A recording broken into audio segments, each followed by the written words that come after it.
Hi friends, welcome to Plexus Ortho. My name is Dr. Kannan Kumar. I am your upper extremity and hand consultant at Plexus Ortho. Today we are going to discuss about extensor tendon anatomy and its injury and how we manage these conditions. So the first thing that you must understand is that extensor tendon anatomy is more complex than you think it is. As general orthopedic surgeons, we assume that the extensor tendons are easier to repair because they are more superficial, they are more on the dorsal side, they are associated with less critical structures, all of which is true.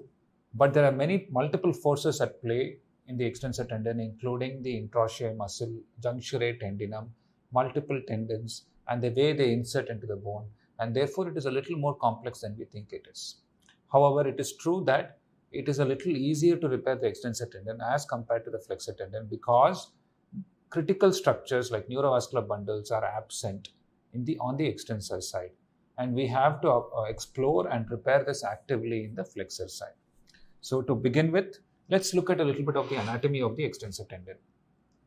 It is extensor tendon is divided into 6 zones, which we'll go through in detail one by one.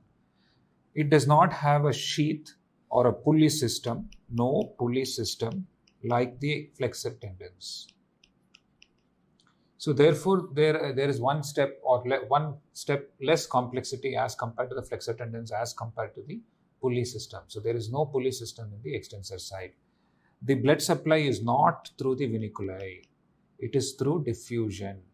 So what is the blood supply of the flexor side? Flexor tendon, there are 2 viniculi, viniculi longa and viniculi brevia, which supply the flexor tendons. However, the blood supply to the extensor tendon is through the diffusion method through the synovium. So therefore, when there is an injury to the extensor tendon, there is less chance of devascularizing these tendons, and we should be less worried about vascularity of these tendons when we are repairing them. So one important quirk about the extensor tendons of the fingers is that there is one extra extensor tendon to the index finger, which is called as the EIP. All 4 fingers have tendons from the extensor digiti communis, digitorum communis, whereas the index finger and the little finger have extra tendons in addition to the EDC. That is, the index finger has a tendon called the EIP or extensor indicis proprius, and the little finger has an extra tendon called as the EDM or extensor digiti minimi. All of you can see in your own hands that you can do independent extension of the index and the little finger, but whereas you cannot do complete independent extension of the middle and ring finger. This is because the index and the little fingers have extra tendons with them, that is the EIP and the EDM. Another quirk about these extensor tendons is that in zone 6 at the level of the dorsum is they have what is called as intercommunications between each other, and this is called as the juncture tendinum. This is a very important concept because if you have an injury to the extensor tendon somewhere here, the finger is still extensible, that is, you can still extend the finger because of these connections with the adjacent tendons. So because of these communications with adjacent tendons, they are able to still extend, and therefore we have to actively look for tendon injuries even though the patient is able to extend the finger comfortably. So let's go into a little bit of detail about this extensor tendon. So this is a single finger showing you the extensor tendon, how it comes. This is a central tendon. This is a central tendon which comes and inserts on the base of the middle phalanx. On either side, at the level of the MCP joint, it forms what is called as a sagittal band, which inserts into the intermetatarsal ligament. This band is responsible for keeping the tendon in central location and not dislocating ulnar or radial side. Sagittal band ruptures can occur in boxers. When they box, they can cause a rupture and the tendon gutters into the ulnar side or the radial side. All of us have seen rheumatoid hands where the tendon gutters on the ulnar side because of the damage to the radial sagittal band. Then we also know that the interossei plus the lumbrical combine to form the conjoint tendon. They become the lateral band, and the lateral band goes on to become the terminal tendon or terminal slip and inserts into the distal phalanx. So there are multiple structures here. Apart from this, you can see that Here we have an associated slip connecting between these two lateral bands here. There is also a wrapping of tendon or a band which is seen connecting the lateral band to the central slip here. So there is a complex intercommunication or interplay between these different structures of extensor tendon. So basically you must know the central tendon or the central slip which inserts into the middle phalanx, then the lateral band which is formed by the interossei and lumbrical continues to join and form the terminal band or terminal slip which inserts into the base of the distal phalanx. So the central slip is responsible for the extension of the PIP joint. The terminal slip is responsible for extension of the DIP joint. So boutonniere deformity is caused by central slip rupture. Boutonniere deformity is caused by central slip rupture, whereas a mallet finger is caused by a terminal slip rupture. Anatomy of the extensor tendon is very commonly asked in your theory exams, and you must know this in great detail so that you can draw this diagram and also write individual pathologies or anatomical issues that can occur with each of these tendon issues. So little more, let us reinforce this in a little more detail. So there is a complex interplay between extrinsic and intrinsic components. What are the extrinsic components? The extrinsic components is the EDC or the central tendon which comes. What are the other extrinsic components? Is also the EIP and EDM. These are the extrinsic components. What are the intrinsic components? There are two intrinsic components we just discussed of. The interossei, palmar and dorsal interossei, and the lumbricals. These are the intrinsic components of the extensor mechanism. The central slip, as I've said, inserts into the middle phalanx. The lateral slips join the lateral bands to form the conjoint tendon. Conjoint tendon is formed by the lateral slips. Also, conjoint tendon is formed by two tendons, that is the interossei and lumbricals. There's a misnomer here. You don't have to worry about it, but basically conjoint tendon is the lumbrical and interossei coming together, becoming the lateral band, and then both the lateral bands joined together form the terminal tendon. The terminal tendon or the terminal slip inserts into the distal phalanx and is responsible for distal phalanx extension. This is in brief the extensor tendon anatomy, and you must know in good detail of this so that you can replicate this picture in your exams. Now coming to the all important extensor zones that you must understand. Even before you try and describe them, the key to extensor tendon zones is that odd number zones are on the joints. Odd number zones are on the joints. That is zone 1, 3, 5 and 7 are on the joints. That means zone 1 is on the DIP joint. Zone 3 is on the PIP joint. Zone 5 is on the MCP joint. And zone 7 is on the wrist joint. Okay. Even number zones are on bones. So zone 2, even number zones are on the bones. So zone 2 is on middle phalanx. Zone 4 is on proximal phalanx. Zone 6 is on metacarpal bone. Zone 8 is on the forearm. So if you remember this key point that the odd number zones are on the joints and the even numbers or zones are on the bones, this in itself is enough to remember the zone classification of extensor tendons. There is a variation for the thumb. The thumb also the same thing holds good. T1 is on the DIP or the IP joint. Zone 3 is on the MCP joint of the bone. Zone 5 is on the CMC joint of the thumb.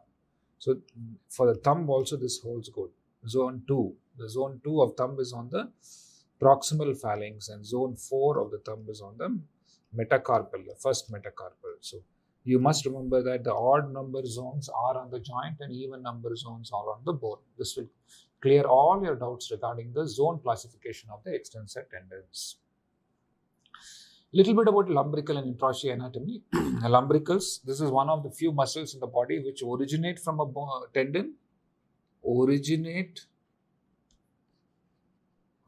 tendon,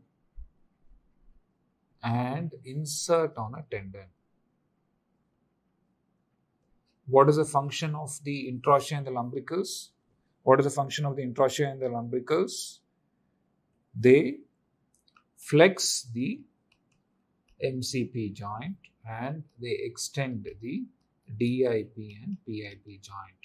What happens if the intrinsics don't function? You have what is called as a claw hand. Claw hand is inability to flex the MCP joint, inability to extend the PIP and DIP joint, and therefore the hand lies in a claw, which is MCP hyperextension and flexion of the PIP and DIP joint. So this is the function of the lumbricals and the intraosteal and the intrinsic function. This is the intrinsic function. So basically there are 4 lumbricals. The medial 2 lumbricals are innervated by the ulnar nerve. The radial 2 lumbricals are innervated by the medial nerve. So therefore you will have a complete claw only when you have a combined median ulnar nerve palsy. If you have an isolated ulnar nerve palsy, you have the clawing of only these 2 fingers, or that is the ring and the little finger. It relaxes its own antagonist, that is FTP, and therefore that is why the lumbrical function is very complex and difficult to understand as well.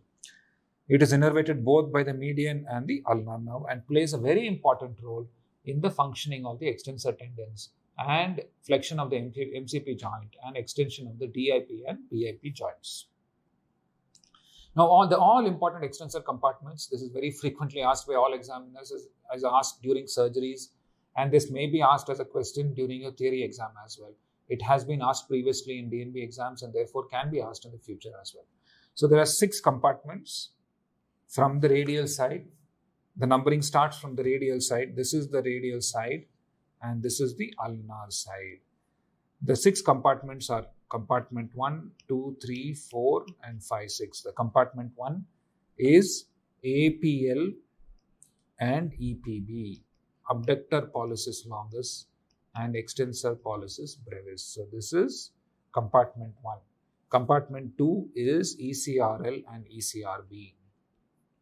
What is the clinical significance of APL and EPB first compartment? It can cause Dickweren's tenosynovitis. What is another anatomical quirk that you should remember in Dickweren's tenosynovitis? The EPB may be in a separate compartment and therefore you have to actively look for EPB and release the EPB sheath so that you do not come out with an incomplete release and the patient will still have Dickweren's and Finkelstein positive after surgery. So APL, EPB and the first compartment cause what is called as Dickweren's tenosynovitis. Always look for the EPB in a separate compartment. The second compartment contains ECRL and ECRB. What is its clinical significance? It can cause intersection syndrome along with the first and the third compartments.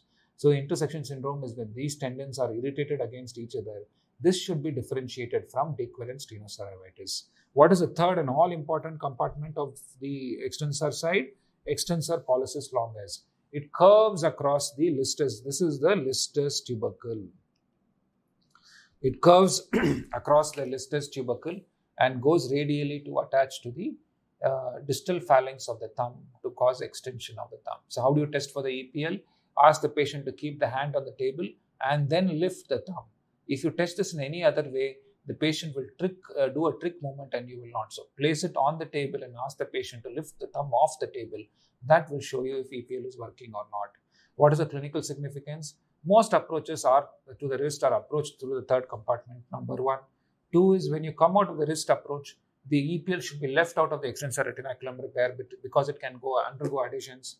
Number 3, EPL can undergo rupture when during a simple closed distal radius fracture or when you do a volar locking plate and the screw penetrates or the drill penetrates into the dorsal cortex, it can cause a rupture of the EPL. Why does the EPL rupture so frequently in distal radius fractures? Because there is a watershed blood circulation at the level of the tendon and muscle junction, which commonly causes rupture of the EPL at this level.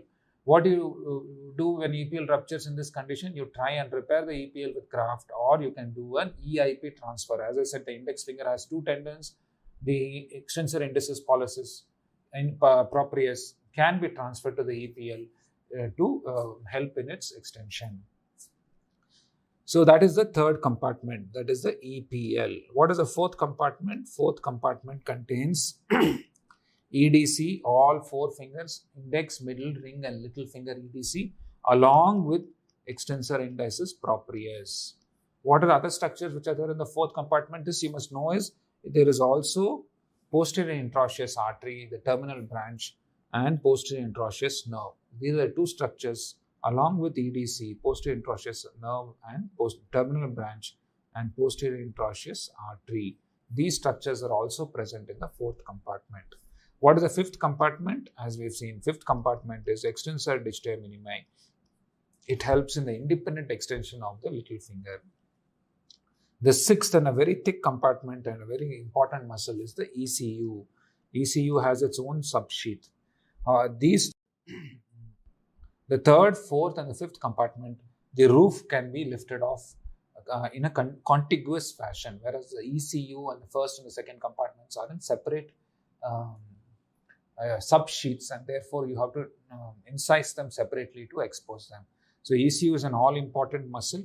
It is an wrist extensor, one of the most important wrist extensors, and it is supplied by the ulnar nerve. It is supplied by the posterior interosseous nerve, forgive me for that. And it is one of the most important muscles for the dart throwing action of the hand. So the 6 compartments, very important. You have to remember it very well, very important during your practice, very important for your theory exams as well. So the first compartment is APL and EPB. The second compartment is ECRL and ECRB. ECRL is more radial. The longer route it takes and enters into the second metacarpal. ECRB is more ulnar and it inserts into the third metacarpal. The third compartment is extensor pollicis longus, curves across the listus tubercle. It's problematic, has a lot of issues, and can undergo complications in this association with this tendon. The fourth compartment is the EDC and EIP, along with posterior interosseous nerve and artery in the fourth compartment. Fifth compartment is the extensor digitae minimi, and the sixth compartment is extensor carpi ulnaris or ECU. So what are some of the technical considerations when you see an extensor tendon injury? So one is that the distance between the skin and the tendon is very little. So therefore, very superficial lacerations of the skin itself can cause tendon injuries. Unlike the flexor tendon injury has to be a little deeper for it to occur. So even a small superficial laceration of the extensor dorsum of the skin can cause extensor tendon injuries. Many of these injuries occur at the joint level. As I said, the joint level ones are the odd number ones. Zone 1, DIP joint, Zone 3, PIP joint, Zone 5, MCP joint. 66% of these extensor tendon injuries have concomitant bone, skin and joint injury. Tendons do not retract because there are juncturae tendineae and there are multiple soft tissue attachments. So they do not retract as far as the flexor tendons do so. Let's look at each zone one by one. What is zone 1? Zone 1 is the DIP joint. What is a zone 1 extensor tendon injury called? It is called a mallet finger. It's a very common injury that you will encounter during your practice, right? Mallet finger is a avulsion or damage to the terminal tendon. How is the terminal slip or tendon formed? It's formed by the combination of the lateral bands. So how does this injury occur? Forced DIP flexion in an extended DIP joint can cause this type of a mallet finger. Where is it common? It's very common in cricket ball injuries. So a lot of these patients present to us after playing cricket and they have this kind of an injury. What are the types of mallet finger that we know of? We know that it could be only a soft tissue injury, that is, only the terminal tendon could be avulsed from the distal phalanx, or it could be a bony avulsion where a piece of the bone along with the tendon is avulsed. So this is a lateral picture of the finger. You can see the extensor tendon coming and attaching here. So when there is an avulsion with a piece of bone, it is called bony mallet finger. When there is an avulsion at the level of the tendon itself, it's called a soft tissue mallet. So how do you treat these injuries? The treatment of these soft tissue mallets is splinting in hyperextension of the DIP joint. It is a patient has to be compliant, has to wear it continuously. The splint has to be worn continuously for about 6 to 8 weeks. There are various forms of splints available for mallet finger, but they all do essentially the same thing, that is hyperextension of the DIP joint. So up to 8 weeks of splinting is required, followed by 4 weeks of night splinting may be required. What are the complications of using these splints? Compliance. Patients do not wear it at all times, so it's very difficult to convince them to wear it at all times. Number 2, they cause ulcers and wounds because of the tight nature of the Velcro strap or the micropore or tape that is used to fix it. So there are multiple complications associated with splinting. In these cases, you can offer them a K-wire fixation in situ, which also performs the same job as a splint, but it is an internal splint, and the patient does not have to worry about compliance or about wound issues. Of course, this is a minor surgical procedure, and therefore a lot of patients may avoid it. So these are the problems with splinting a soft tissue mallet. They do very well if they are compliant, and even if the patient presents late, even if the patient presents 2-3 months down the line, you can still try this method of treatment. What is a method of treatment for bony mallets? What you should look for is bony mallets are also treated primarily with extension splinting. However, if there is a subluxation of the bone more than 30 degrees, volar subluxation of the distal phalanx more than 30 degrees, then some kind of surgical intervention has to be done. If it is an open injury, some kind of surgical intervention has to be done. Or if the patient cannot tolerate a closed treatment, you can splint it with a K-wire. So how is a bony mallet fixed usually? The usual technique is called extension block splinting or extension block K-wiring. Extension block K-wiring. It goes after wiring. It goes after the person who devised it or defined it initially. His name is Ishiguro. So the technique is called Ishiguro technique. So in bony mallets with more than 30 degrees of subluxation, where there is a bony piece here, this is not the only piece. You must explain to the patient that there is a tendon attached to it as well. So the first K-wire is put not through the bony fragment, but just proximal to it, and the finger or the distal phalanx is hyperextended, and a K-wire is passed through the DIP joint. So this is called as extension block splinting. Extension block splinting, and eventually this piece unites well, and the patient gets back good range of motion. This is only for bony mallet injuries, and this is called as the Ishiguro technique. Ishiguro technique of extension block splinting. Ishiguro technique of extension block splinting.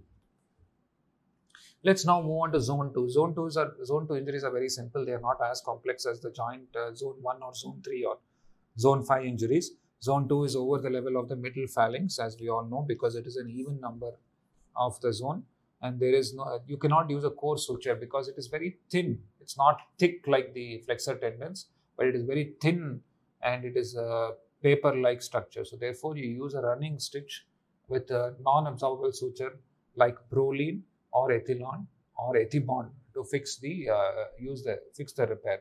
Many times you can use a splint for 4 to 6 weeks to stabilize till the tendon heals, or you can use a K-wire to temporarily stabilize this for 4 to 6 weeks. Next, coming to zone 3. Zone 3 is on the PIP joint. Zone 3 is on the PIP joint. What kind of injury happens here? It's called the central band injury. As we know, the central band inserts into the middle phalanx, and a rupture of the central band will cause the boutonniere kind of deformity. It can happen because of a laceration as well. Okay, so the patient will have a position where the PIP joint is hyperflexed and the distal phalanx is extended. The PIP joint is hyperflexed, whereas the distal phalanx is extended. The reason for the hyperflexion and extension of the DAP joint is because the lateral bands over a period of time slips more volarly and then cause an extension force on the distal phalanx and a flexion force on the PIP joint. So the lateral bands which are supposed to be on the extensor side slips volarly, and they cause a flexion force on the PIP joint and an extension force on the DAP joint. So this is what is called as a boutonniere's deformity. So if the injury is identified early, then we can use figure of 8 splint or a boutonniere splint. This is called a figure of 8 splint or a boutonniere splint. This should be used for 6 to 8 weeks and then further 4 weeks night splinting. This can also be started a little late, that is 3 to 4 weeks, but the joint has to be supple. We should not let the PIP joint go into contracture.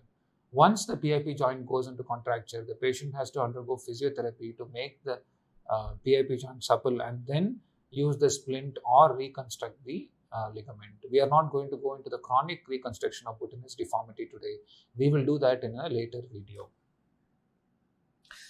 In open injuries, when the central band is ruptured, the central band has to be repaired with an anchor or drill holes so that it stays in place, and also use a K-wire temporarily to fix these zone 3 injuries. Coming to zone 4 injuries. Zone 4 injuries are typically associated with proximal phalanx fractures. They are as straightforward as the zone 2 injuries. However, they may have a little bit of a thickness or voluminous in the zone 4. Zone 2, the tendon is very thin and flat, whereas in zone 3 and zone 4, the tendon may become a little thicker, and therefore you may be able to put in core sutures. However, if it is very thin, then you will have to use running sutures to fix them. And therefore, we can also use K-wires to fix these or temporarily stabilize the joint, or splint it for 4 to 6 weeks and then allow range of motion exercises. Then coming to zone 5, zone 5 is through the MCP joint. At the MCP joint, we know that the central tendon has also what is called as a sagittal band on either side. This may be also injured. Very commonly, zone 5 injuries can occur with lacerations or in case of sharp object injuries. It's very common in human bite injuries. That is when the patient has punched and the opposite person's tooth bites into the MCP joint. This can cause zone 5 type of injury. And as you can see, when the line of injury happens when the MCP joint is flexed, the tendon, the capsule and the bone are affected at various levels. So there may be only a puncture wound on the outside, but all these structures may be damaged and damaged in the inside.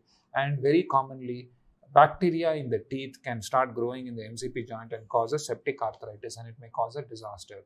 Early identification and debridement of these extensor tendon injuries are very, very important. The bacteria that can be deposited in the MCP joint and cause septic arthritis are Echinella corrodens and Staph aureus. Very important to start early antibiotics, and early debridement is the key to the management of these injuries. As I have said, zone 5 is an axial section of the zone 5. Zone 5, the central tendon is here, and on either side you have the sagittal band, and it inserts into the intermetacarpal ligament. It may be injured. The common reason for injury of the sagittal band is in boxers. You can just splint it. We call it a yoke splint. This kind of a splint can be used to maintain the central slip or central tendon in the central location. Prevention from guttering on either side. Which is other common cause of guttering? Ulnar guttering of the central slip or extensor tendon is very common in rheumatoid arthritis. Don't forget that. Ulnar guttering occurs very commonly in RA, and we have to reconstruct this because otherwise there is an ulnar drift of the fingers because of the ulnar guttering of the tendon. So this is a very important concept. This is one of the more pathophysiological mechanisms in which the deformity or ulnar drift of the hand occurs in rheumatoid arthritis. So next time you carefully observe a rheumatoid patient and see which side the extensor tendons have guttered.